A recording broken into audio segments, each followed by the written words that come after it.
Hey everyone, it's Dr. Hillary from Rangeline Chiropractic. We're going to do another Tuesday Q&A. So I got some questions from you guys that already posted. If you want to post some more questions live, I should be able to see them. Just say hi and love to see you guys in here. If not, you can always watch this on replay. So here are the questions that I've had. I got some more this week and I had some from the last couple weeks. So let's find a question.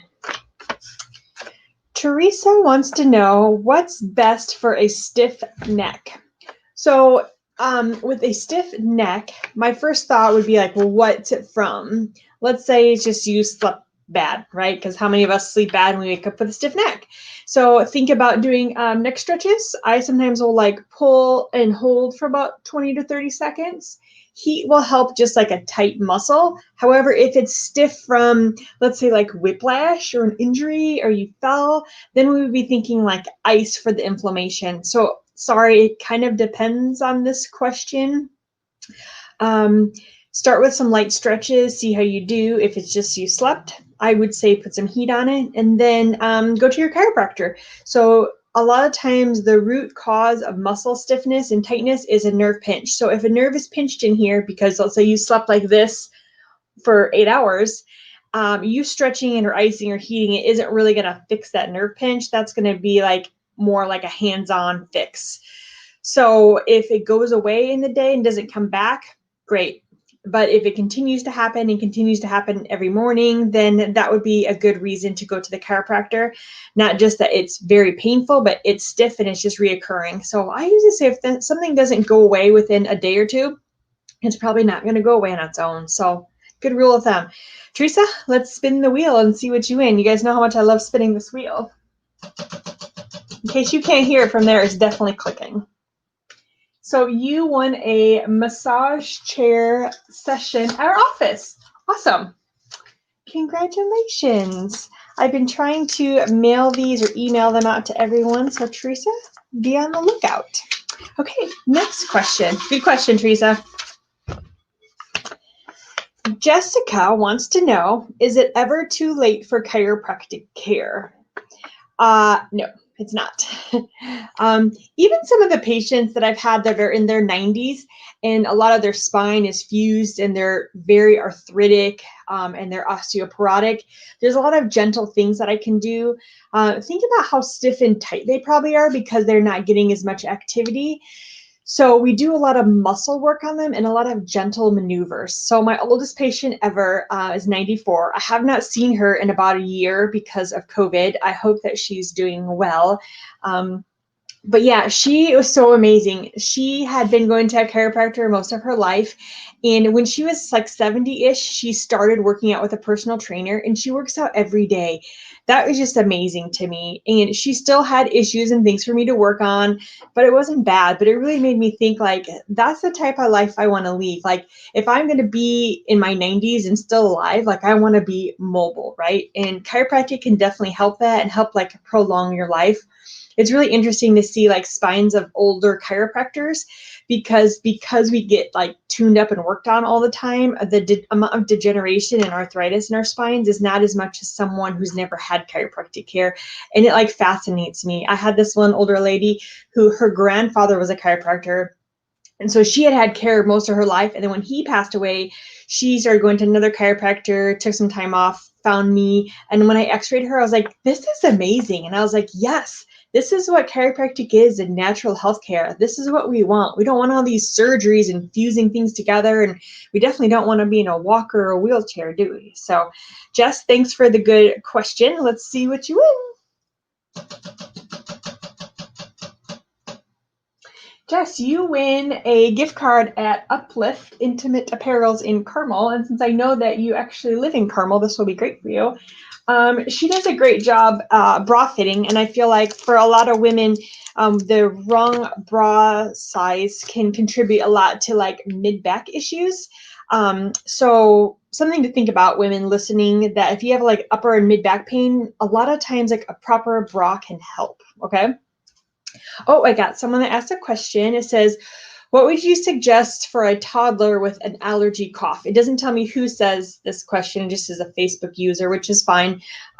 So a toddler with an allergy cough, definitely make sure that the toddler is getting adjusted. So as we know, the upper part of the neck deals with immune functions and allergies.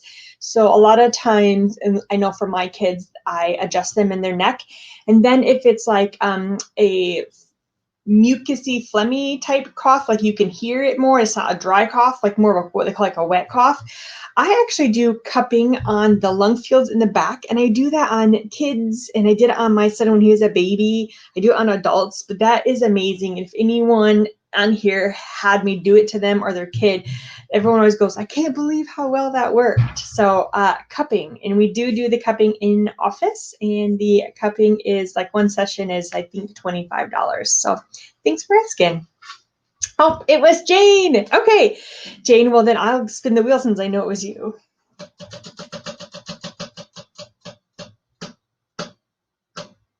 Jane, you are gonna win a class at Yoga 6. That's awesome. Jane, you'll have to join me there because I have recently started going there and love it. So I will make sure I get that to you. I have to write this down or else I'll forget later. But good question.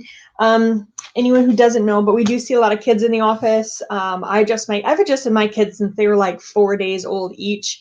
This is probably why they've never been on any antibiotics. They've never had a strep throat, an ear infection. I mean, they have the allergy cough stuff, but they've never been like, quote, really sick. And I love that I can keep them off medication. And I do attribute that to good chiropractic care. I check their spines and their neck like maybe once a month when everything's fine. But like during the COVID like huge outbreak, I was checking them weekly. It didn't mean they need adjusted weekly, but I checked them because I wanted their immune system to function at 100%. So if and when they got like bombarded with that virus, their body would attack and fight it off. So I want their body to function like they were meant, like God created their bodies to function. So good question, Jane. Thank you. Okay, let's ask another one. Kathy, she wants to know, what are some options for teen who could use help with posture? So like every teen I've ever known or ever seen. So they got this rounded shoulder, right? So some of the teens that I've seen in the office recently, so besides adjusting their back, hey Karen, I see ya.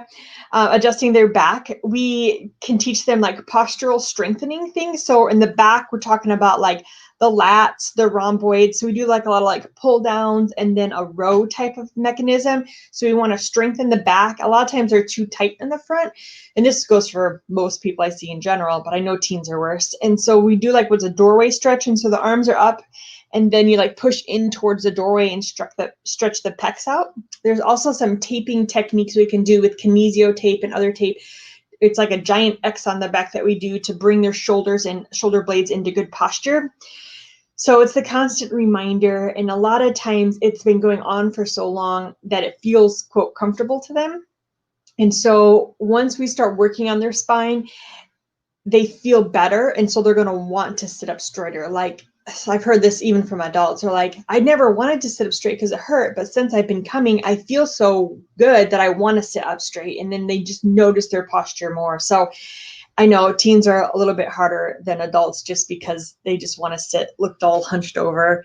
And I was like, you don't want to have like a hunchback, the hunchback of Notre Dame. So Kathy, good question. If anyone knows any teens with bad posture and you see them and they, quote, won't listen to you and sit up, bring them on in, you guys. All right, I'm going to spin the wheel for Kathy.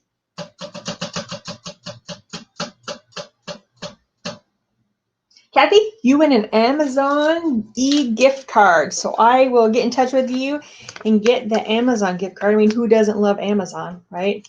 I feel like I barely go a day without ordering something from them.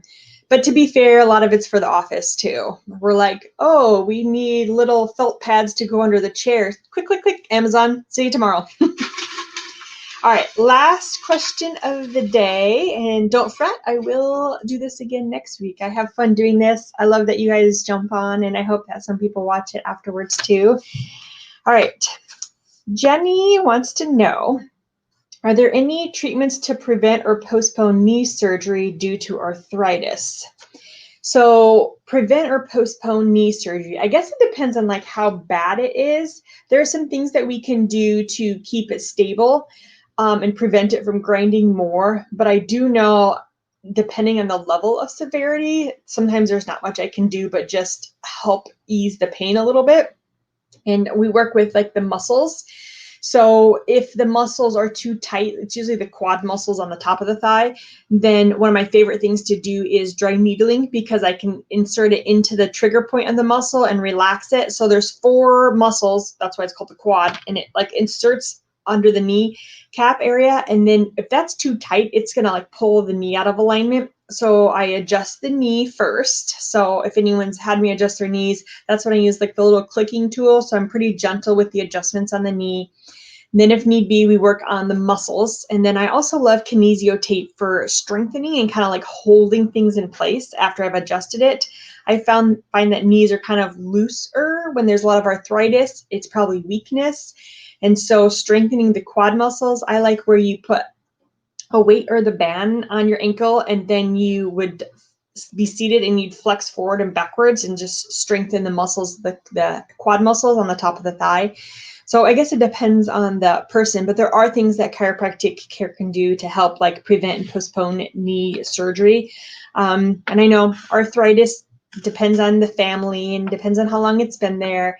But that would be my best say is alignment of the knee, strengthening of the muscles, and or loosening muscles that are too tight. So it depends on the person. And then if there's like a lot of knee pain in arthritis, remember that arthritis likes heat. And so like a heat pad would be good for knees after like, let's say a long workout or hike and your knee hurt. Heat would help it. And then, I love CBD oil because that's a natural anti-inflammatory, and just rubbing that on the knee, that's one of my favorites. So Jenny, we're going to spin the wheel. Oh, spinning in. Amazon for Jenny. Awesome. All right. Well, thank you everyone for watching and giving me some questions. We'll do this again. Anytime, you can always message me questions too that you want me to do on here, or if you just don't want to wait and you want me to answer questions, feel free to message me. I've got a whole bowl yet of still questions to do, so we will do this next week. And I hope you guys have a fabulous week. We're going to have an awesome new year.